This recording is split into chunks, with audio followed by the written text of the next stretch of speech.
the Zen delay and the Echolocator, both desktop digital delays with analog elements, both focusing on a tape delay sound, both costing around the same, both from Erica Synths. The Zen was released in 2019, the Echolocator in 2025. I think the temptation is to assume that the new kid is better, or perhaps even a replacement. Price-wise, they're both in the top tier of expensive delays at around €600 bucks. The only things above these in price are real tape echoes or some specialised rack gear or maybe some vintage gear. So what else is there in that top tier of delays? Well, let's look at a few popular choices. There's the Meraki Dual Analog Bucket Brigade delay, the Meris Audio LVX, the GFI Solus Ventus Dual Engine Multi-Algorithm delay, the Walrus Audio Mako D1 Mark II, the Otto Machines BIM 12-bit delay, the Universal Audio Starlight Echo Station, a bit cheaper, the Eventide Time Factor, an old timer but a goodie, the Sir Discovery delay has all sorts of lovely features but is mono, the EAE Sending Analog Delay version 2, the Boss SDE 3000 EVH Dual Digital Delay, and a bit cheaper but also very well regarded, the Empress Echo System. Or if you want something a bit weirder, perhaps you might look at the Soma Cosmos Drifting Delay, the Vongon Polyphrase Delay, especially if you want looping, or the T-Rex Replicator Deluxe Tape Echo. So there's a place for everyone in the wonderful delay kingdom, all sorts of niches and specializations. I've also got a Strymon Timeline, not quite in the same price range as the Zen or the Echolocator, maybe about 25% cheaper. It was released in 2011, so it's a real old timer. I keep this one because I know it so well. It's got some interesting algorithms, a decent looper. But there's only one mode in which you get ping pong, so that's a bit of a pain. And look how ugly it is. You can get used to it, but once an 8 or a 9 appears, like the Zen or the Echolocator, you realise that all this time you were living with a 3. So, nice, but perhaps no cigar there.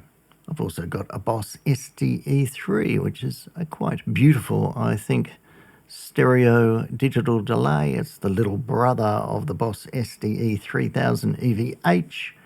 Got this one because it's little, and when you need beautiful stereo effects, but you haven't got the real estate for something bigger, this is a lovely machine. Which brings us to Ergonomics. One thing you may have noticed about many of the other delay options compared with the Zen and the Echolocator is that they have foot switches, whereas the Zen Echolocator and the only other one was the BIM are clearly desktop units. And this is significant because if a unit has foot pedal controls, the implication is it's on the floor, it's designed for guitarists, and its primary goal is probably not live twiddlings. After all, if it is aimed at guitar players, then both of their hands are usually going to be busy. So although some of these alternatives may be festooned with knobs, the design motivation may be rather to allow faster programming or to eliminate the need for a screen or menu diving rather than real-time manipulation. So this is one of the big dividers, I think, between the vast bulk of delay pedals, really of any price, and the two Erica machines. The Erica machines are not pedals. They don't have foot switches. They are delay instruments, and they're designed to be played. So a few more quick features. They both have incredibly strong all-metal housing. They use the classic Erica Synth Bakelite knobs, very grippy, easy to read at any angle.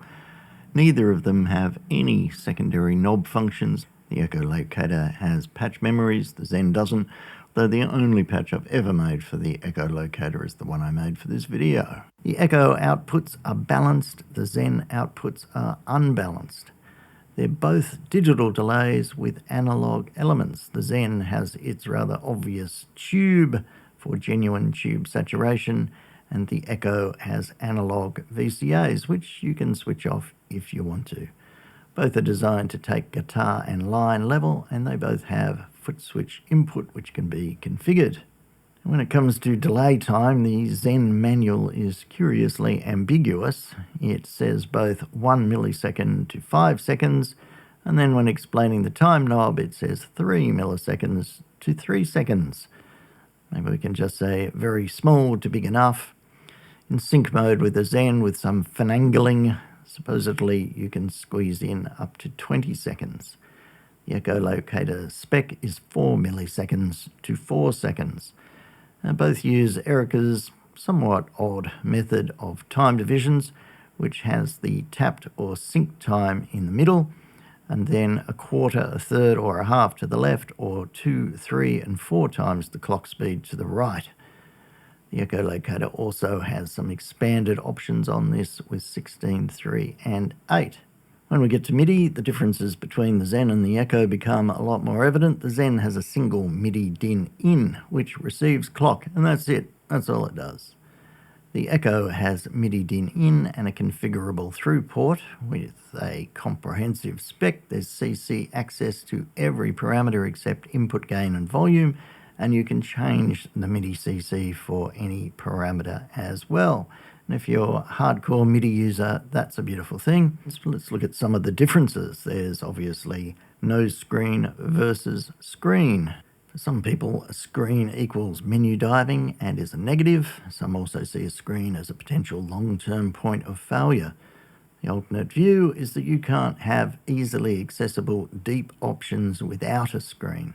A good example of that would be assigning a new CC number to a particular parameter.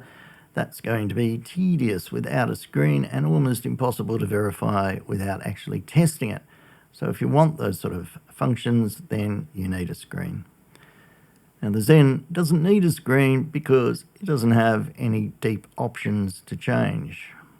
So let's actually hear something. Here's the dry sound.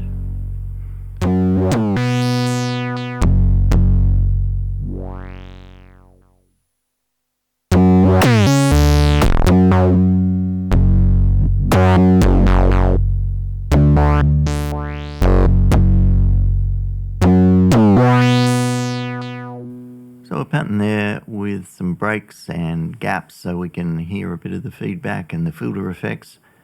I've set the delay sounds up on the Zen and the Echolocator, so they're a pretty similar sound to start off. Let's take the mute off the Echolocator.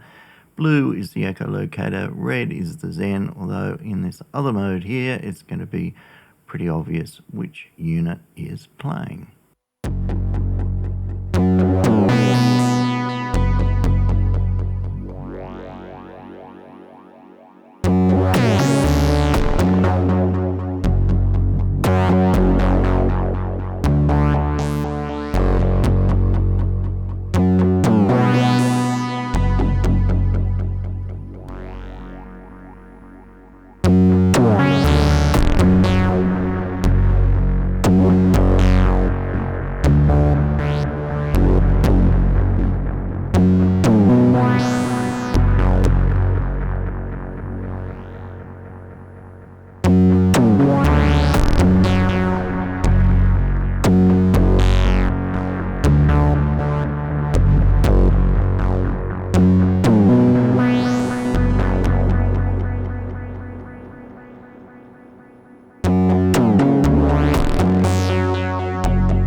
For fun, let's hear both of them together.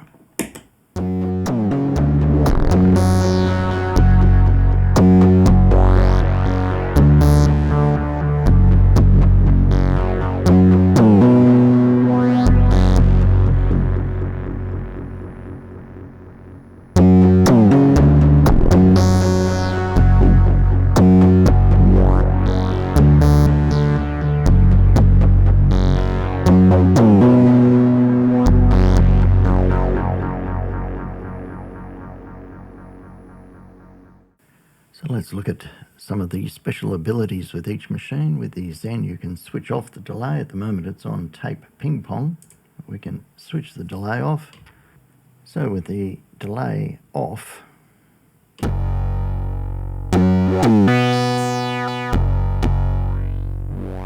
just getting the filter, input gain, and the saturator.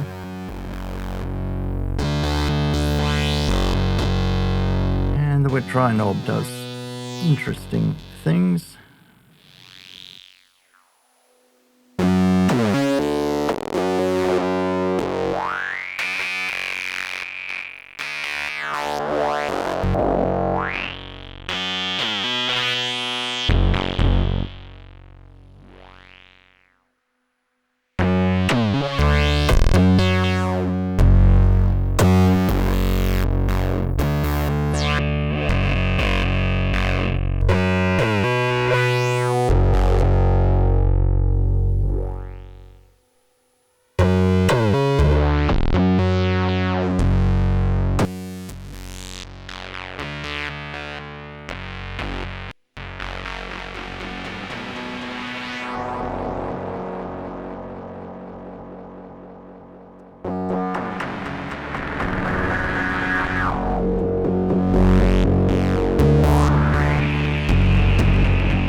And with the Echolocator, of course, there's all sorts of options. I won't run through them all. If you really want a rundown of all the modes and a lot of the different ways to manipulate it, I've got a couple of long videos going through all that sort of stuff. But let's just have a cruise around as a bit of a sampler.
Something worth looking at in isolation, because it's quite subtle in a way, is the way that the modulation works here.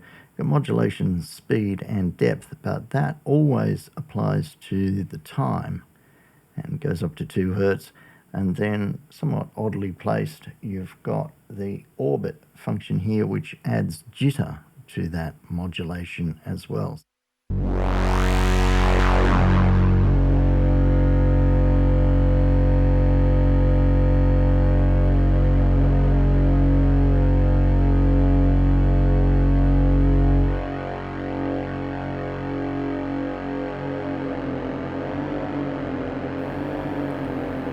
C6 function. Some people love that C6 function.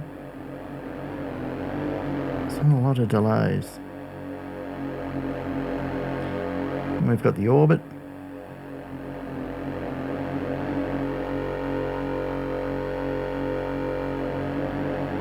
Which is related to the mod speed as well.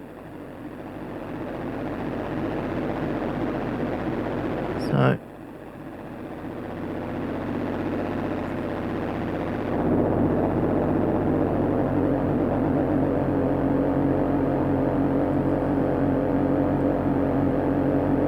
let's start this up, get a bit more of a feel for what it's doing.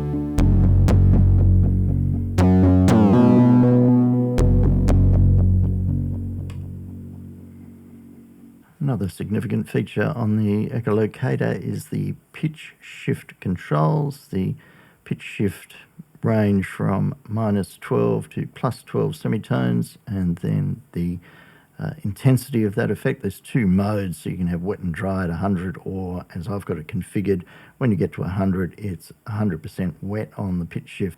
One thing that sort of bothers me about this pitch shift is that there's no indent, so it can actually be, I've got it on 0 here, so it's giving more of a sort of chorus effect, but it can be quite difficult to actually hit the exact note. Well, you'll see it's pretty easy if you want an octave down or up. Let's give it a go.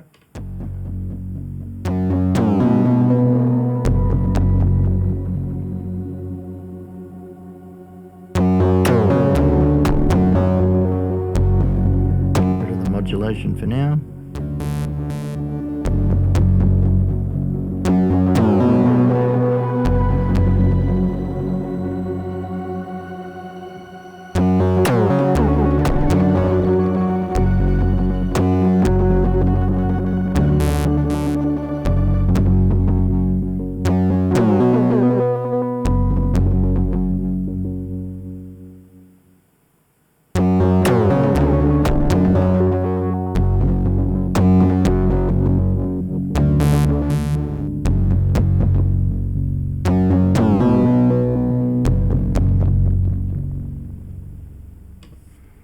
Another interesting one is the freeze. So if we get this little bit of mod again, a bit of reverb, and if you catch it at just the right point,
well, hours of fun with that. Let's see how they go filtering a bit of noise. So we'll get rid of most of the melodic elements, and let's start with the Echolocator.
So let's hear a test with some pure tones.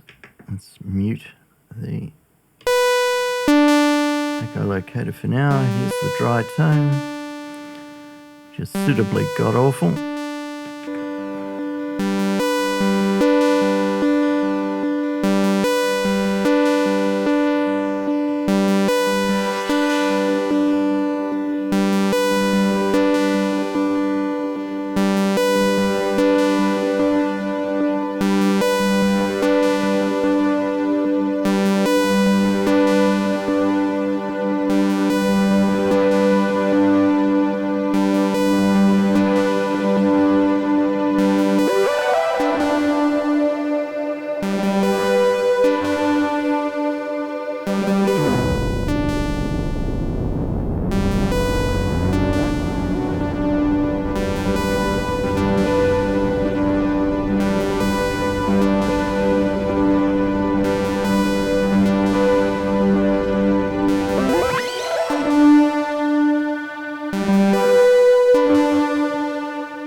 Now the other thing I haven't done with the Zen is go into the mode that everybody hates. On my machine it's called vintage.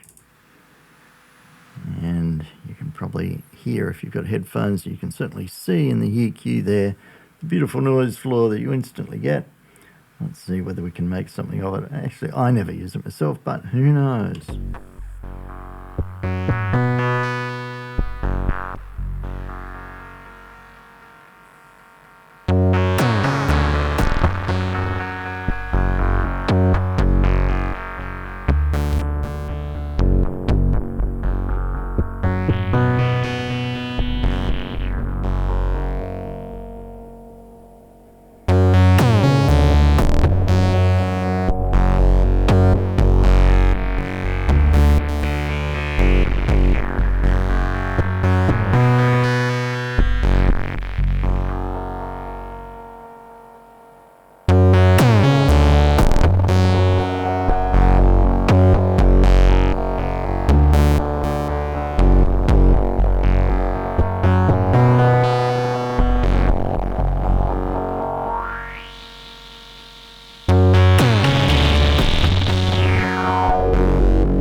So, cats or dogs, which are better? Who knows? Coming into this, I did think to myself that there was a clear winner, the Echolocator. I felt it could do just about everything the Zen could do, plus a lot more. Yet, having them side by side now for a few days and flicking from one to the other and trying out the same sounds on one, flipping back and forwards, those assumptions really got slapped down quite a bit. There's not a lot of overlap. Sure, they're both hands-on, tweakable machines. They're a joy to play as an instrument, and you can play in an entire performance and feel the same sort of satisfaction as nailing playing in a melodic track.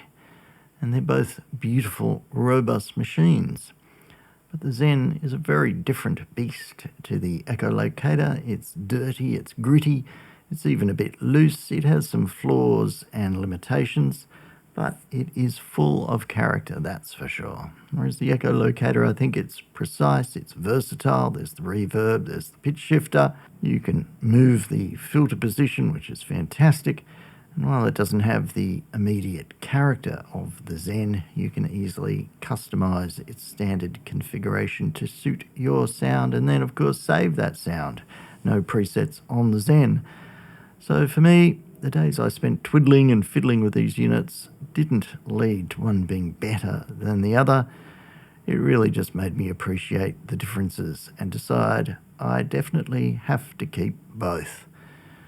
And in fact, maybe it's the timeline that has to go. Until next time, see ya.